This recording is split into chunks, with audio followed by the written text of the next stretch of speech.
better roll them dice. You never know if it could change your life. Take a chance, you need the wrong or right. You never know if you don't roll them dice. Hey, howdy, Rob. Howdy, Matt. Hey, it's Dungeon Master of None. That's right, and as you just heard, I'm Dungeon Master Rob. And I'm Matt, and Rob, I just got back from the store. It's very exciting. I bought a table. My D&D game is getting big enough. I need another table. This could end in disaster, but giant folding table. Exciting, most essential role-playing game purchase.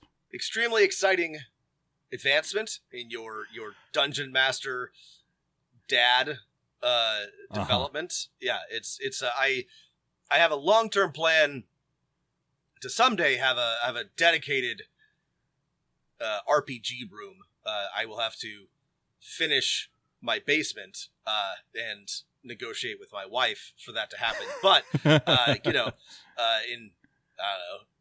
10 years, you might see the same thing. But I'm glad You're currently on a quest to make that happen. You are down there killing rats. That's true. You're fighting 1d6 dire rats down in your basement. I am. Yeah, that is literally on a very long multi-stage quest to someday have a gaming room downstairs.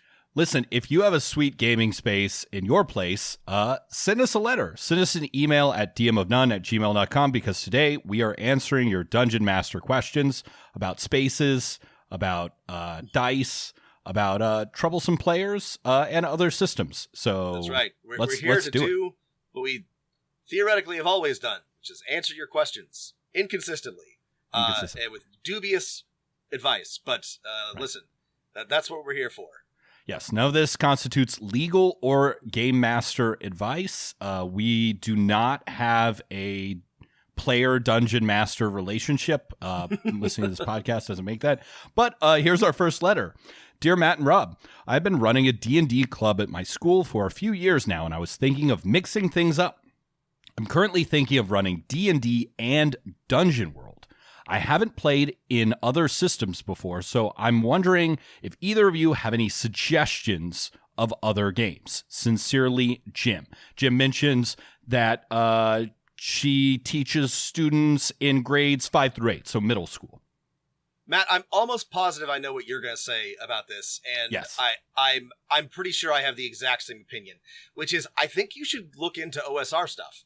I think there's a lot of really cool OSR, like OSE, Old School Essentials is a great one to start out with. But like the thing about a D&D club at school is that there's often not enough time, in my experience, to like really get into it. But what there is enough time to is just have a fucking dungeon crawl, and a really good one for an hour. And the rules for like OSR games are so streamlined and simple, and you can still have fun, you can still role play, but like I think that's I have really come around to, for something like lunchtime D&D or like after school D&D, a short dungeon crawl focused, especially for kids 5 through 8, or sorry, grades 5 through 8. Not that they can't role play, not that they can't do like the harder stuff, but like it doesn't ask as much from them, and they'll still have fun. So that's my thought.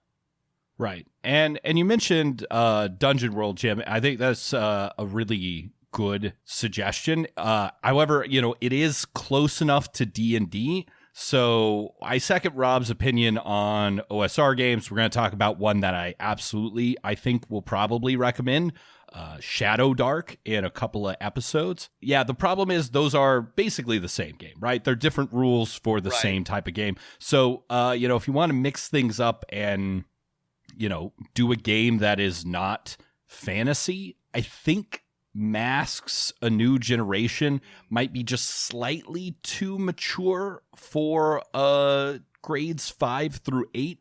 But any of the other superhero games we've talked about, like the rules light version of Mutants and Masterminds, if the characters are pre-generated, might be a lot of fun. I know like middle schoolers are really into superheroes, so that one might be good. Yeah, I mean, you could do anything, and Dungeon World is not a bad idea, especially if you like it. But I really think that if your players like D&D, give an OSR game a shot. I think they might like it based on my experience with middle schoolers. So, yeah. My other recommendation is one that we've recommended before, which is Ryutama. Oh yeah, I've not played Ryutama. I've read through the book. It's cute. It's fun. It's cute. You want a Studio Ghibli style game? Kids like anime. This is not a criticism because I think it's delightful. It does not seem like something I'd want to play, though I enjoyed reading it, and I can see why other people would like it. That's not the vibe I'm going for, and it is a very specific vibe. And I think we've talked about this before. Sorry, this is a little off topic, but like, sure.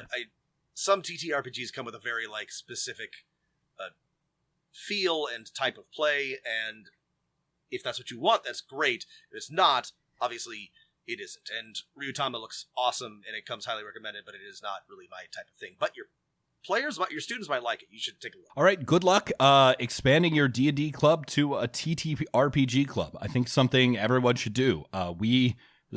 Educators must continue molding young minds that Dungeons & Dragons is not the only role-playing game out there. Thanks again for the letter. This is a great thing to do, Jem, and I'm pleased to hear it. So good luck. If your students, your players are on board, just do what feels fun. Do what sounds good. Our next letter comes from Phil. Phil writes, "Hi, Matt and Rob. Thanks for making the great podcast." You're welcome. It's a labor of love. I was just listening to episode 260, the Fate RPG, and Rob mentioned his deep lore of being active on the nuclear power forums in the early 2000s. I never thought I would actually hear of someone else who was active there.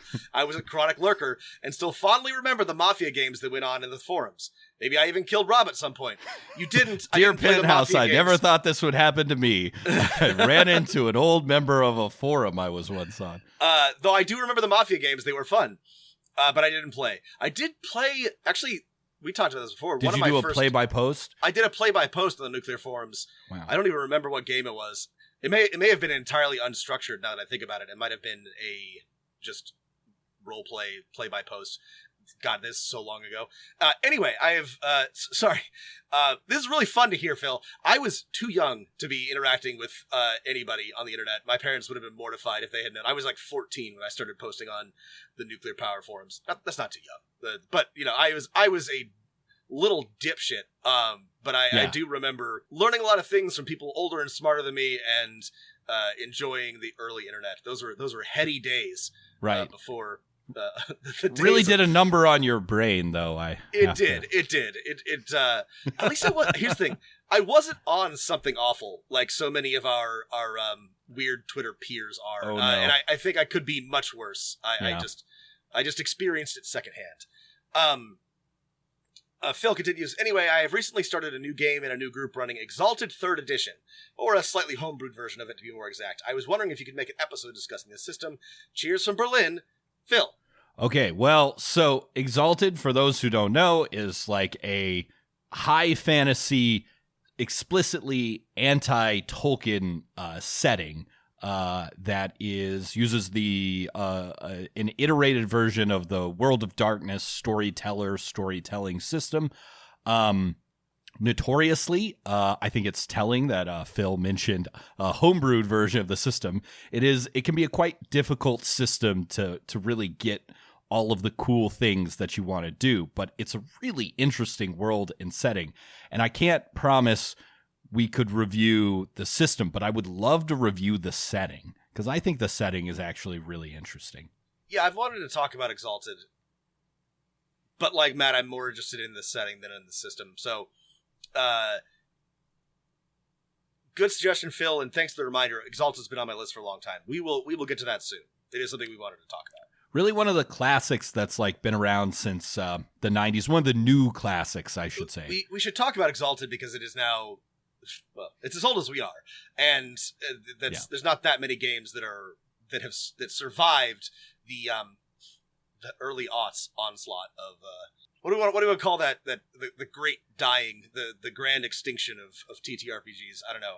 The OGL 1.0 die-off. Yeah, it was it. World of Warcraft. It's like the Cretaceous era extinction. Yeah, I don't know. It was bad. Exalted survived. Exalted continues. People like it. We'll talk about it. Yeah. I think there's a lot of things you could steal from the setting. The idea of how the gods work, and anyway, so many cool things. Next letter. Thanks again, Phil. And this one is from Nathan. Hey guys, new DM here. First off, I just want to say I love the podcast. I've been working through a lot of your old episodes, and you guys have done a lot to improve the quality of the games I'm running and absolutely boosted my confidence that I can do this. I ended up in the role of DM after having only experienced a single Lost Mines of Phandelver campaign as a player. I enjoy the role of DM, but I feel like I don't have enough experience and knowledge about how player characters work. This makes me hesitant to bring in inexperienced new players because if they have a question about how to handle X with their Dragonborn Paladin or their Tiefling Wizard, I have no idea. I'm really glad nobody chose a rogue for this campaign because I'm still trying to figure out how stealth works in combat. I would love to have Nathan, and everybody else. Yes, I think I can try and help explain it as simply as possible. But Nathan says, I would love to have the experience of someone who has played many campaigns as different classes. I'm more of a learn by doing type, but it doesn't seem like that is going to happen anytime soon. Any advice on time efficient things I could be doing? Nathan. Okay, now this is I think a common problem. This is a common problem. Yeah, no, this is a good question. There's a number of things you can do, but I do want to acknowledge that this is just an issue because as the DM, you are expected, or it falls on you to know these things, which is unfortunate, and it means you have a larger knowledge burden than your players do. I would encourage you not to be too worried about it. I think you'll probably do better than you think. I'm also a learn by doing type of person. Also, 5th edition... I think Rob is right. The first piece of advice is like, don't worry about this. Like, worry about this when it becomes a problem. Yeah. When someone doesn't know how to do what their ability does, then address it. Or like, you notice, hey, this person seems like they have infinite hit points. Maybe they're misinterpreting a rule wrong or something like that, right? I mean, I'm running a Cyberpunk campaign right now for the first time ever.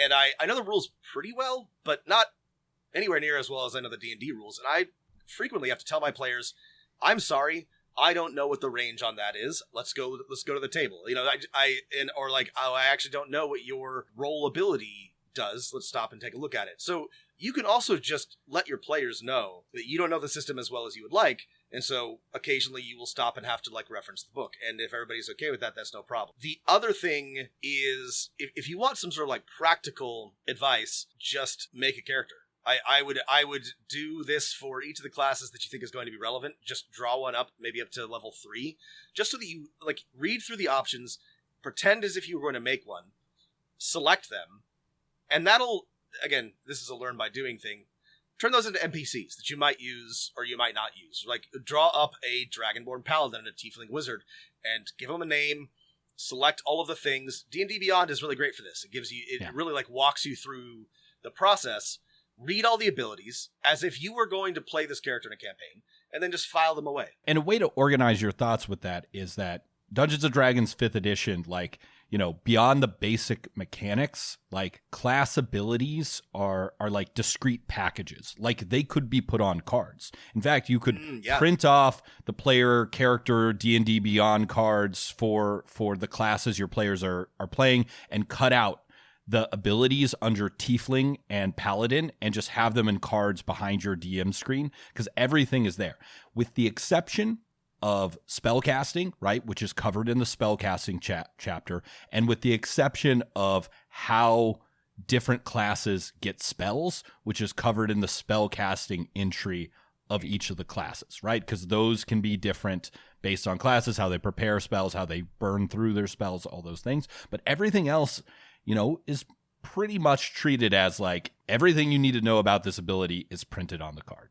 Or printed under the ability. That is a really good idea, especially for class abilities. And if you know what your players are coming with, print out those cards, have them in front of you so that you know what a... Like a tiefling. Like the only thing that makes a tiefling different than anything else is that they have the like hellish rebuke ability. Right. Once you read over that, And you know that, okay, that means they also have dark vision and fire resistance, right? Those are, there's not anything different about them once you know that ability. Back to I think the easy, difficult question of how does hide work in D&D? If you don't know, just try and think cinematically or like logically, like, could this person hide? I don't know. Is everyone else distracted? Is there like a pile of empty barrels they can duck behind, right? Is there a crowd they can slip into? Are there shadows? Like, just think, if this was a scene of the movie, could a character disappear? If this was Matt, okay, this if this is how is where I play the it, things but I are. think this is bad advice. I think this is not. Surely you have played with players who are not gonna like. They're like, can I stealth? They think it's like a wow button that they click, and I'm like, I'm stealth now. Like they want to know the rules. They want to know, can I use stealth? And if the answer is well, you missed my preface, Rob, which was if you don't know what the rule is right now, just try and act rationally and logically, which I think is a solve button for many things. However, I think fifth edition stealth, while not the best written, is better than many other games I have read, which again, the bar is very low. Yeah. The idea is that it takes an action to stealth. Anyone can do it, not just rogue. So you need to know this even if you don't have a rogue in your campaign. Rogues are just better at it and can do it faster. So it takes your action if you're in rounds, and you have to have some kind of cover or obscuring or in order to do it. That's like the essence of the rules. Yeah, no, without us spending time really digging deep at it. It does still end up being a nuisance. But yeah, no. Someone does come with a rogue, you'll know what to do. But yeah, don't worry too much about it, Nathan. I would just I would draw up some characters just as a test, so that you know what you're looking at, and just tell your players that you're still figuring it out and to be patient. It would also be so cool if your players knew their own rules and you didn't have to worry about it. I often find that I'm having to memorize everybody else's abilities as DM, so maybe this is a good opportunity to insist that your players, if nothing else, know what their abilities and spells do. And let me explain what that looks like at the table. You can't just say in the middle of combat, when you're all doing a thing like, y'all, everyone's got to learn their characters, right? Because that's not gonna change anything, right? After someone makes a mistake, a way to do this is at the end or the beginning of a session, ask everyone to read through the abilities they've written down or their class entry. It could be on the 5e SRD or the player's handbook or what they've written on their character sheet, and mark any questions or uncertainties. Maybe go in and check in with the character that has a paladin that doesn't know how smite works or something like that.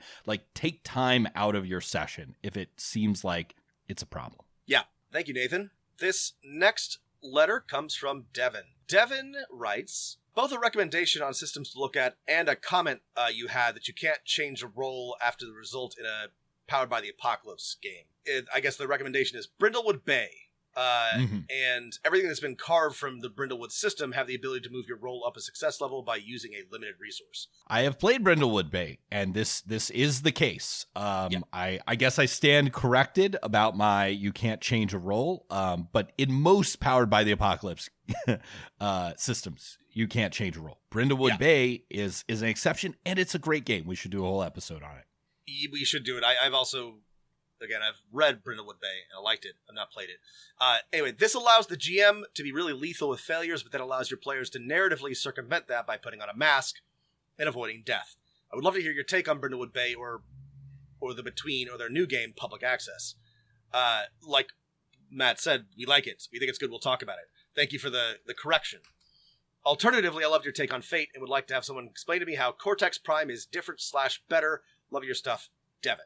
So, I love Fate. Cortex is a 2, but Cortex is a little spin off of the Fate system. It is very similar in that you have tags.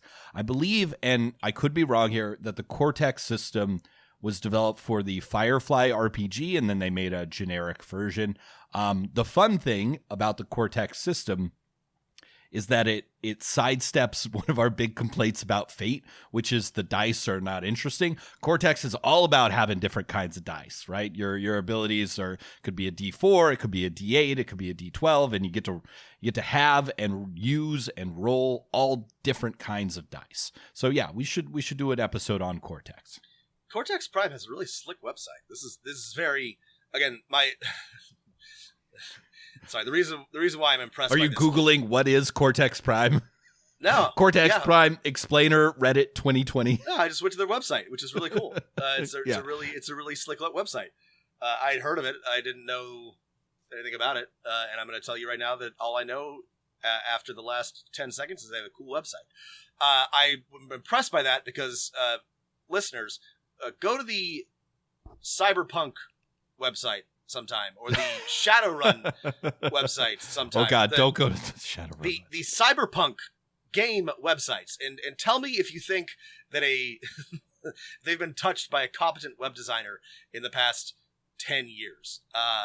Anyway, this one's neat. So yeah, good thing neither of those games are about web or the computers or anything that would. Well, yeah, we'll talk about Cortex Prime because it's different. It's clearly like not. It's something distinct. Great tip, Nathan. Sorry, Devin. Nathan was the last guy.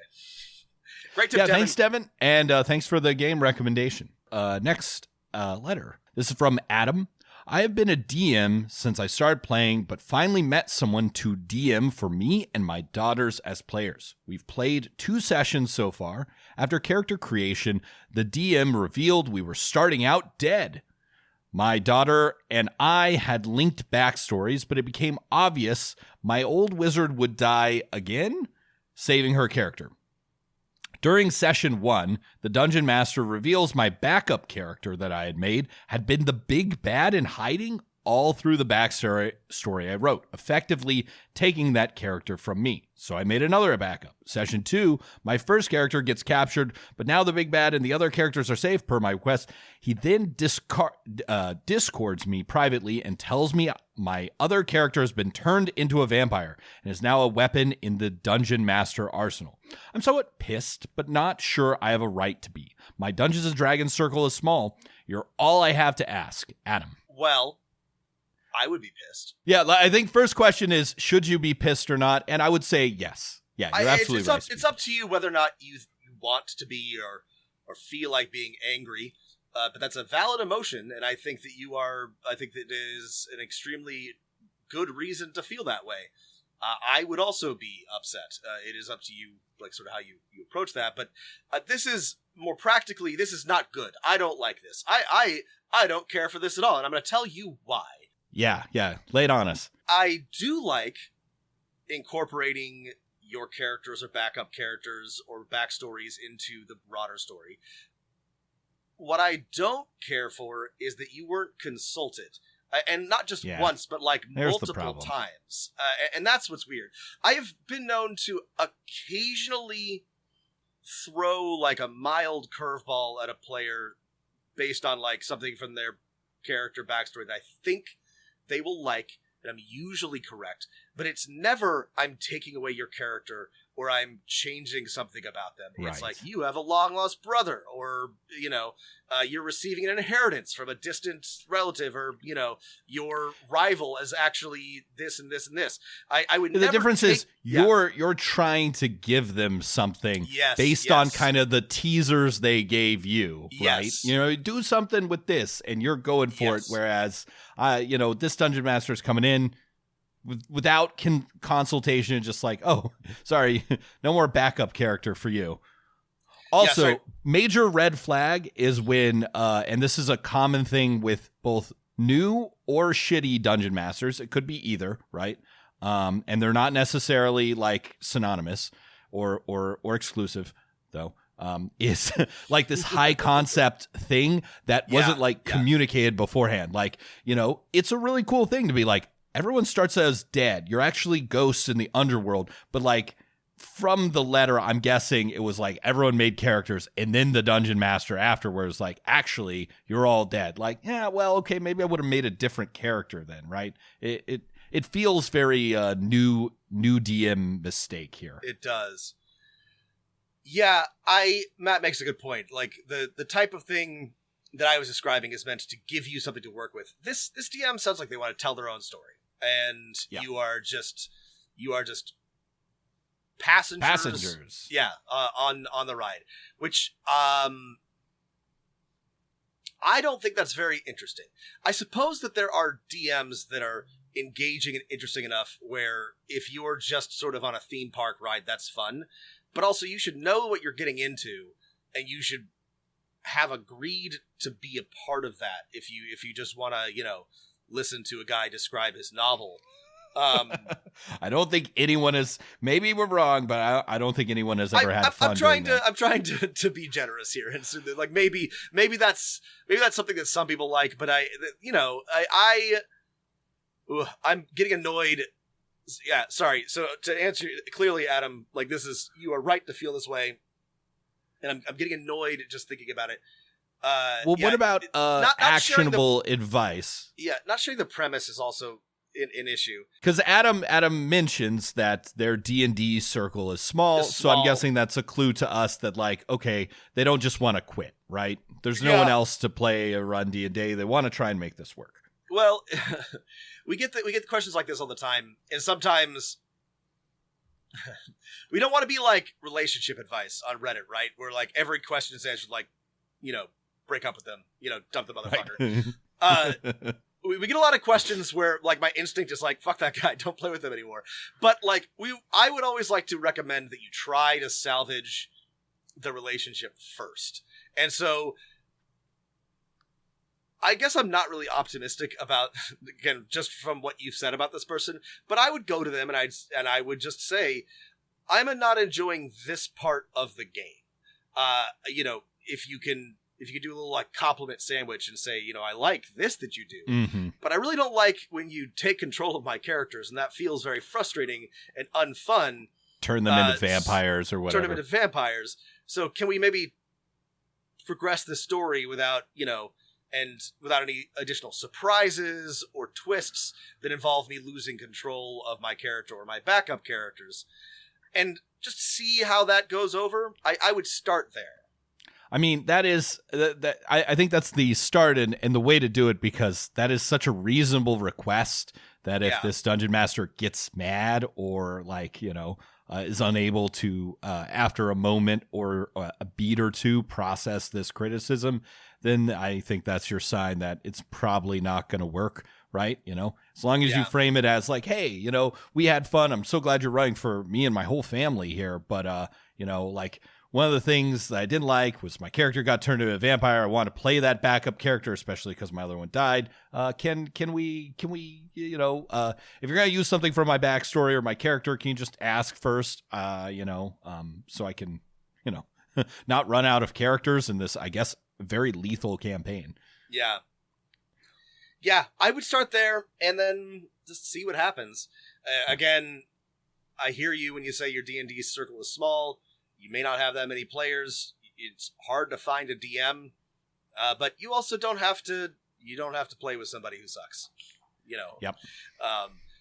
Give them a chance. Try to fix it, but again, it's supposed to be fun. Yeah.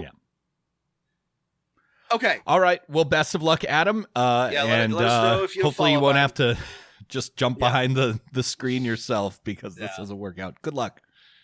All right. Here's another question. Hello, Dungeon Masters, longtime listener and patron. Love your content a lot and really enjoyed the recent actual prep. I'm starting a new campaign soon, too. I know you folks have some experience with pirate history. Do we ever? I think it's Rob has some experience with pirate history. I have a lot of experience, unfortunately. Have you ever run a pirate game?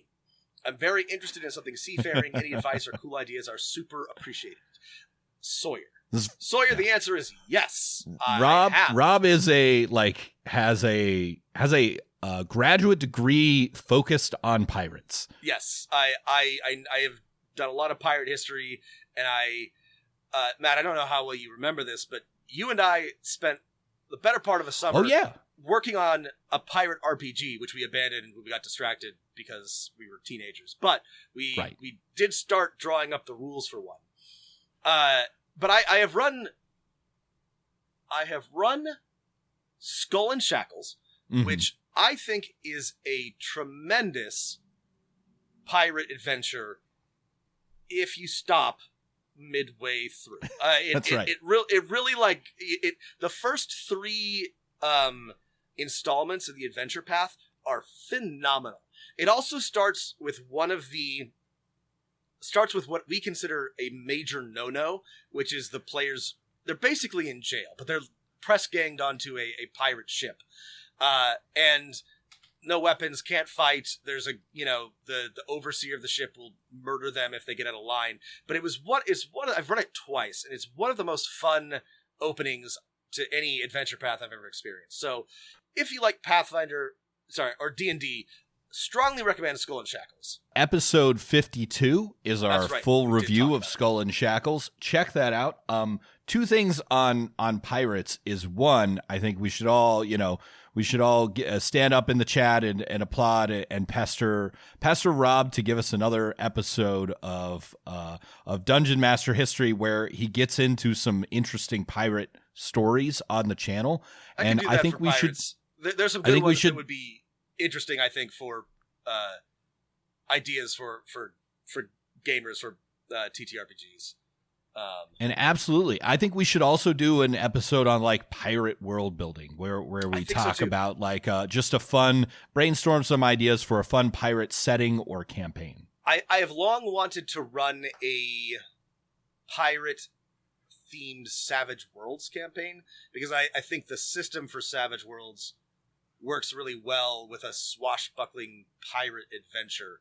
I think there probably is already a setting or at least like a one-shot for Savage Worlds, but are there other... I mean, surely... Am I overlooking like something obvious when it comes to like pirate RPGs? There's settings. Seventh Sea, I believe, is by old John Wick himself, the Baba Yaga. No, it's the other John Wick. I'm not like a huge fan of John Wick, but it's one of those settings where it's like everything is like, there's not Spain, there's Estalia or something like that. I was just I don't know. I never liked that kind of one-to-one stuff, but it is a game of swashbuckling and romance. And, I do kind of like that one-to-one if it's done right. I'm a big fan of Guy Gavriel Kay. He does that, it's not Spain, it's whatever. But I didn't love Seventh Sea, but Seventh Sea, maybe we should talk about it. Maybe it would be useful to talk about a system that neither of us are huge fans of. I would rather not talk about a John Wick game, if that's okay. Then I will just say, Sawyer, if you're curious, just go and flip through it. It is not my favorite setting, but it is. There's a lot there to work with. It's by Chaosium. Is we have beef with Chaosium, but it's whatever. It's fine. But we can promise at least 1, maybe 2 pirate episodes in the future. Thank you for the suggestion. I have infinite pirate episodes in me, so Sawyer, thanks for the question. We'll talk about this. I'll come with some more specific suggestions because I think. Sorry, here's my big thought. My big brief thought on pirates and pirate RPGs is I think a little bit like a heist or a dungeon crawl, the pirate swashbuckling adventure is a structure that everybody understands and can immediately sort of like drop into and have fun with. And so I think that makes it a really good fit for a TTRPG. I'm not sure that anybody has gotten the feel right yet. I do think that Savage Worlds would be a good system for this. Pulp adventure, right? So stay tuned, Sawyer. We'll come back to this. Good question. All right, here is our next letter, and this one came to us on Twitter from @TelwinGSF. A request for a latest podcast for ideas. I really enjoyed the best D&D Adventures episodes you did. Any chance you could do the same for Pathfinder or for any other system? Great question. Have we not done one of these for... We've discussed our favorite Pathfinder adventure paths. We've reviewed a couple, but I don't think we've done a list of like a big overview of some interesting ones. We could do like We could do a rundown of like every adventure path in Let's do that. 1 hour and spend some extra time on the ones we actually like. Yeah, let's do that. I can say a little bit about all of them and a lot about some. That would be a good thing to do. Yeah. Great suggestion, Telvin. Throw in what are some other good one-off modules? Yeah, okay. Yeah. That's a great idea for an episode. Actually, that would be fun, and I think that might be useful for our listeners because there are a lot of adventure paths at this point, and we can tell you some about all of them. All right. So answer yes. Yes. Easily done. All right. Our next question. I'm trying to fill out my table a little, and I asked a player if he knew anyone else who may be able to join. He said yes, but they hardly speak English, but can mostly understand. I'm still a relatively new DM, but I also don't like turning people away from the table. What should I do? Zach, I can't tell you what to do for your own, mental sanity and stuff, but you should include this person. Listen, it is really hard to learn another language. And having a welcoming group of acquaintances, of at least one of whom is a friend, to do a collaborative activity that involves a lot of conversing is a great way to learn a language. English language learners need our support and help when we can give it to them. I know that when I have been traveling or in a country trying to learn the language that, I very much relied on the kindness of acquaintances, friends, or even strangers to help me develop those language skills. What's the worst that can happen? It takes a few more minutes to run things. This is a great opportunity for both you and them. Yes, do this. I mostly agree with Matt, and I tend to always say yes, which has gotten me in trouble before, but I think it's a good habit if people want to come to the table. The only thing I'd be concerned about, and if they want to play, that it's probably fine, but it can be difficult to understand the rules in English, and I would hate for an English language learner to feel frustrated or embarrassed. So, but as long as one player's a friend and you're being kind and patient and they know what they're getting into, I agree with Matt. I think this is a good opportunity. If they want to play, they want to learn, I think give them the opportunity to do so. Again, it is your table, and if you're worried about it being, you're allowed to say no, and it won't make you a bad person if you do. But I do think there's a cool opportunity here, and I think Matt disagrees with me. But I think you're allowed to do whatever you want. My advice is also to give it a shot. Let them try, see what happens. Yeah, see what happens. Listen, one of the things, role-playing games aren't a universal language. They're not math or something. But, there's a lot you can communicate. Yeah.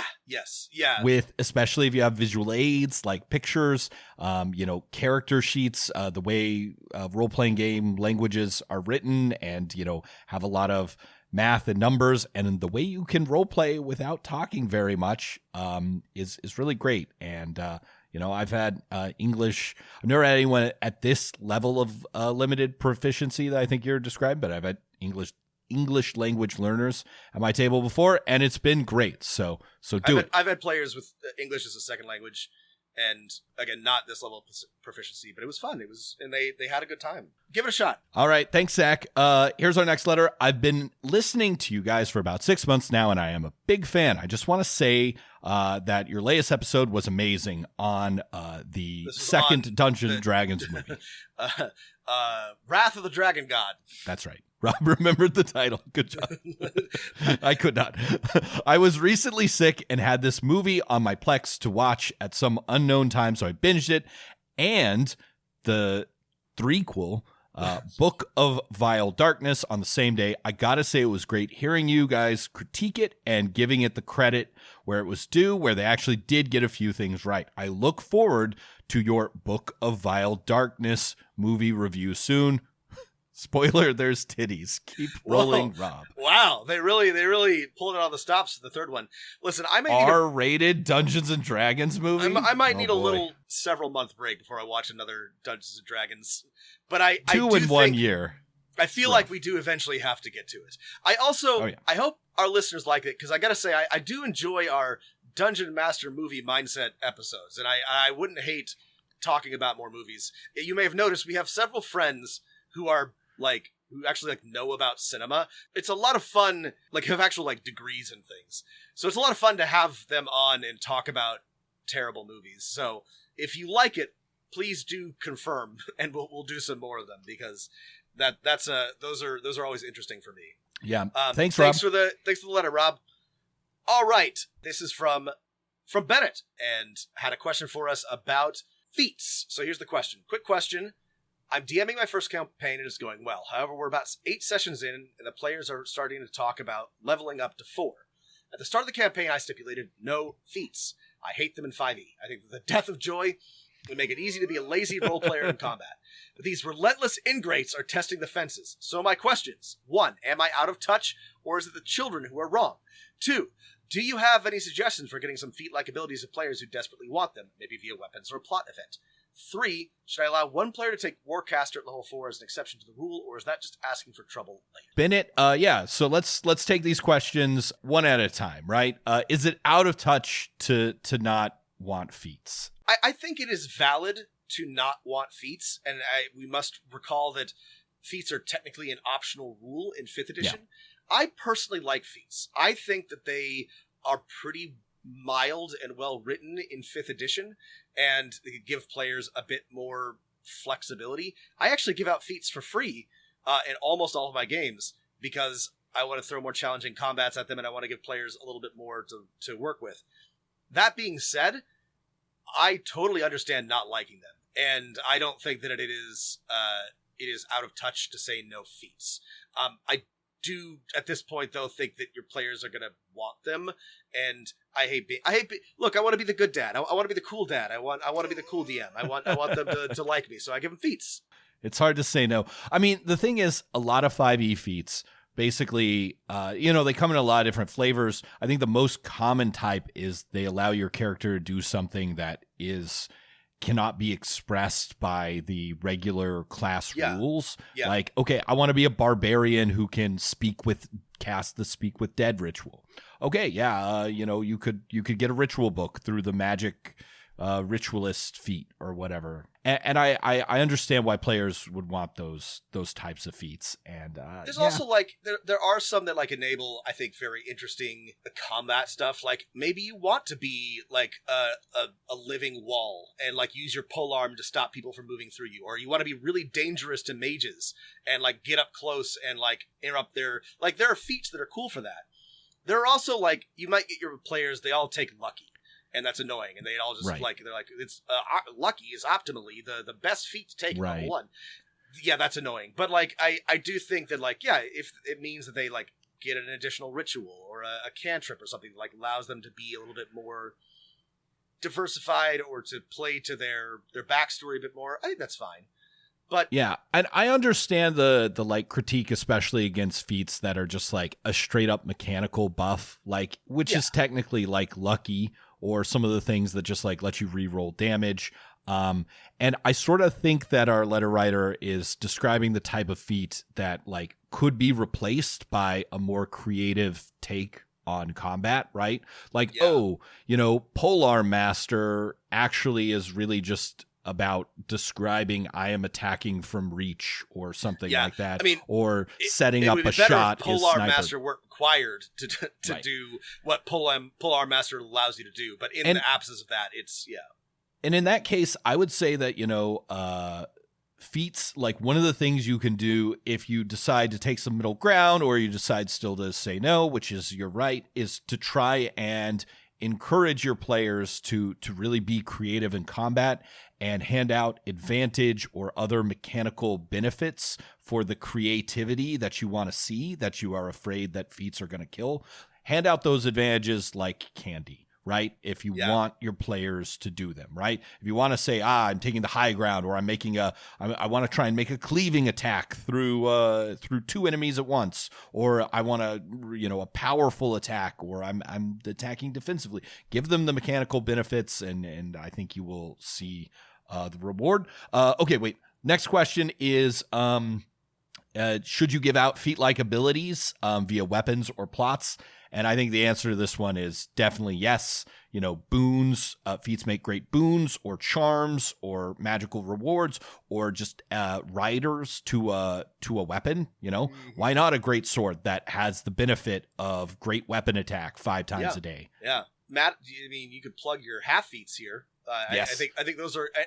I don't know if you mentioned this to Bennett already, but like, it's a good option. Like, both Matt's half feats or something else, some other homebrew from a third party. There are options that are a little bit less powerful, than a little different feel that can still allow players to have some flexibility and give a little bonus that's not quite so, doesn't do quite as much as the feats that are there do. It's nice to give players things. Yeah, I think I like my half feat system a lot more than the regular system. But it is clear that the new edition of D&D is definitely not moving in that direction. Half feats left in the dust. The last question Bennett asks was, should I allow one player to take Warcaster as an exception for the rule, or is that asking for trouble? That is asking for trouble. Yeah. Let everyone take a feat. Don't. Yeah.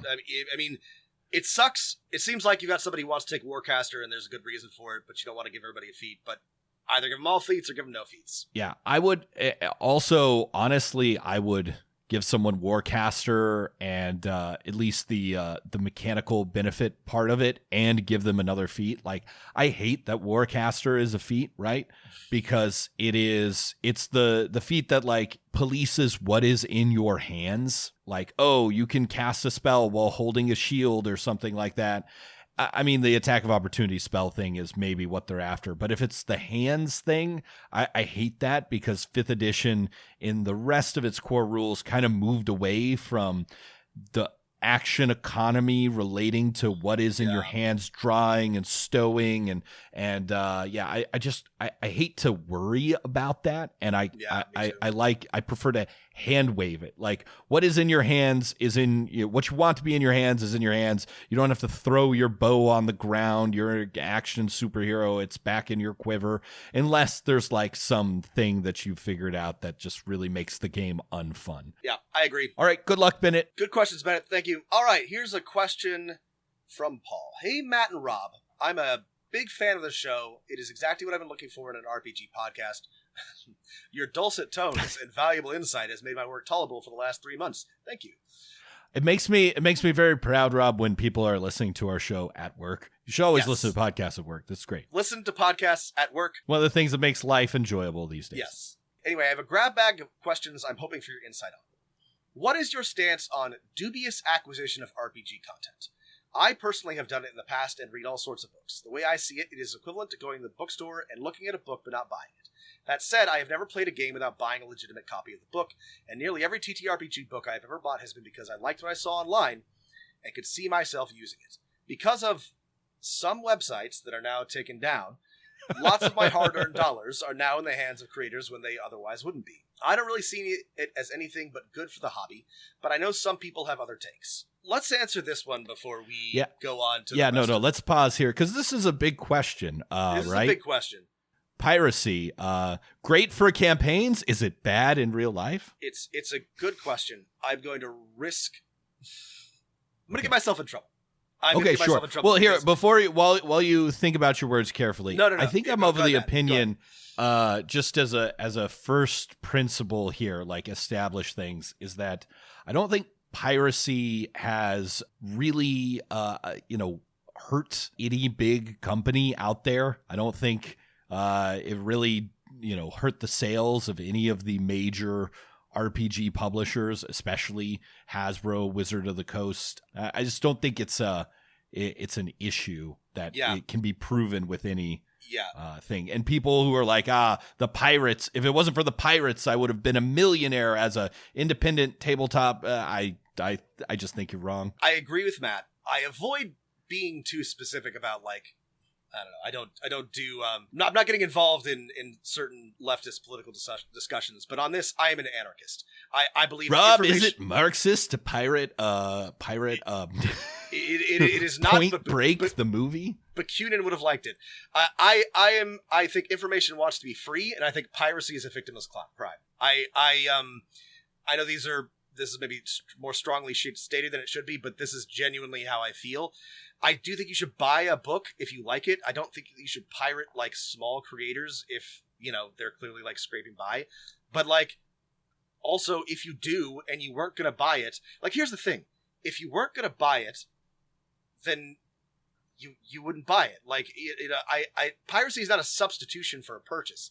It is a separate action entirely. I know that there are people who are not going to like that we said this. And I know that we have peers who probably do blame piracy for the reason, you know, for why they aren't more successful or more, but I just don't agree, and I don't believe that that's the case. And I don't think that the existence of PDF copies of RPG books has a meaningful impact on sales. I also think it makes it available to lots of people who otherwise would never be able to even like think about like looking at those books. Like, I think, look, we live in capitalism, but I wish we didn't. And I think that like of all the things that make me the most upset, it's like when information is locked behind, you know, wealth. Like, and I think, you know, I feel this way about just about everything.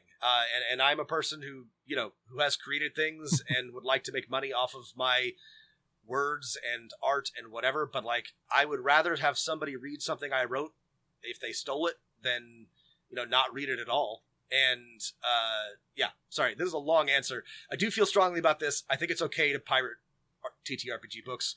You didn't hear it from us. Don't sue. But I genuinely think that what you've described, pirating to see if you like it, and then if you do like it, buying it is a perfectly acceptable, even optimal version of how to approach this. Matt can remove this. I'm probably going to pirate and reread it because I looked at it last time in an like you described in a bookstore. But I'm not going to purchase it.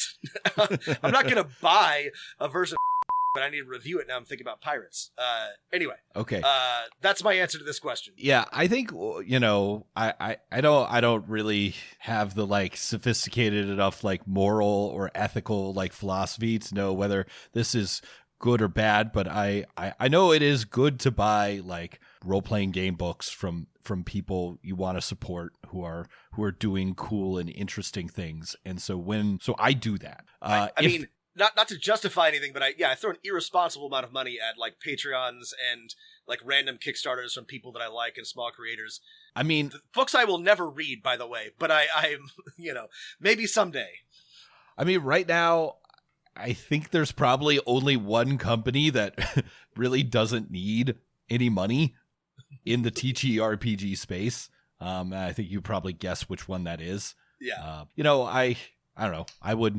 I'm not going to say I've never pirated an RPG book. You know, there was a time in my life that I had much less disposable income, closer to none. These days I like Matt, I have more disposable income, and I like to buy them just so that I have them and don't have to like, but yeah, there was a time when I didn't. And then I usually ended up buying that later when I did have them. For me, at my point in life now, like if I even want to like read a book, I want to support that creator. So for me, I buy it, but you know, I'm not gonna tell you it's wrong.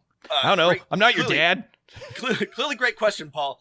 Yeah, this is an interesting question, though. Thank you. Don't write us. Don't tell us why we're wrong, or do. I don't know. Actually, maybe I do. I don't know. I'd love to hear other opinions on this. Here's Paul's next question. Do you have any advice on keeping pacing consistent? How do you bridge games together from exciting intro to the next exciting bit? My games tend to start off strong with a good hook / dungeon / what have you, and there's a lot of excitement. After they return from the dungeon or whatever they were doing into a town, things start to peter out, and all the energy and the momentum of the adventure is kind of lost. I have a problem with tying together the first adventure to something greater and eventually getting into the flow of a campaign and tying things all together. Maybe I'm just not doing enough prep. So this is another good question. I have a couple of pieces of advice. Okay, sure, go ahead. If you have the Cyberpunk Red book, Mike Pondsmith thinks about this very deeply, and he has a whole section at the end about hooks and these sorts of things, and the sort of like narrative flow and adventure. He has a lot of really good suggestions on how to end a session, begin a session, how to keep things moving, how to set a scene and tell a good story. In terms of what you're describing, keeping pacing up, it's one of the better TTRPG resources that I've had experience with. Me personally, if I feel like things are slowing down, I have a number of things in my toolbox, and they're mostly NPCs who want something. Assuming your players are all invested in your world and your campaign, somebody will show up, send a letter, send a messenger, and they'll need something, or they'll have an issue, or whatever, and that gets things moving again. That's usually what I do if I feel like things are slowing. It's not necessarily more prep, right? I don't think you should think about it, Paul, as not doing enough or more. But if you've already prepped the next dungeon or the next couple possibilities, right, for what could happen in these situations, hit your players with that, roll on that random event or hook table, right? It maybe is just making a table or two for yourself of things that are going to keep happening, because only very rarely in our stories do we, just want to pause where nothing happens, right? And when we do, we generally want to, like, a specific person, like, okay, well, everyone goes back to town and for a month works on their, like, downtime activity, and we're montaging through that, and then the next thing happens, right? And if you don't have that specific goal in mind, throw the next thing is happening, and the players got to get done whatever it was they want to go back to town for, because things are moving, right? If that's how you want to keep the urgency up, already have a couple things happening when the players return from the last quest. Yeah. Because remember, they were gone. Things happened. Right. They were sleeping in a dungeon for a couple of days. The world does not stop just because they're in a dungeon. Last question from Paul. How can I bring more life to my social encounters? I feel like my strengths as the GM are engaging in creative combat encounters and good on-the-fly decision-making to keep the gameplay smooth and exciting. However, in lots of social encounters, I struggle to bring that same level of smoothness or excitement. Either my NPCs are one-note or too silly, or both. Paul, this is hard. This is one of the harder things of being a DM. They're asking you to be a nuanced actor, and that's like a hard thing to do. You're describing acting, which is a skill that you can learn and practice, but it is not easy. We know it's not easy because I've seen movies that were like up on the big screen where people got paid lots of money where they were very bad at acting. It's insane that could happen, but it can. My first piece of advice will just say, you don't have to be good at everything. For example, I am not actually that great at building dungeons. Fortunately, lots of people have done a really good job of this for me, and unlike acting, I can just grab their dungeon and put it in my game. But like I have ADHD. I have a lot of trouble sitting down and focusing on, what's in every single room and how do they tie together and what monsters are in there. I love the idea, and I always get distracted before I finish. You don't have to be an everything DM. You can be good at some things, and maybe social encounters it's not your strength. And they're and a growth area. But it'd be something that you work on. But it's also okay to not be immediately good at everything. Unlike dungeons that Rob mentioned, you can't just steal them for your campaign, but you can steal portrayals of NPCs. Yes. If, based on the one detail you gave us, that NPCs are either one note or too silly, go back when you have an NPC that is going to do X, look through movies until you find, or TV shows or your favorite books, until you find a character that is as similar as possible to that NPC, and just steal them whole cloth, put them in there, take some of their favorite lines and stuff like that. And, remember our tools. Have the NPCs ask the players questions, right? If you're not great in the social encounter spotlight, just keep flipping that light back onto the players. Just make that don't make them annoying, like, I'm going to end everything a question, but have your NPCs ask your players challenging questions instead of letting them make you perform, right? Yeah. Because they will.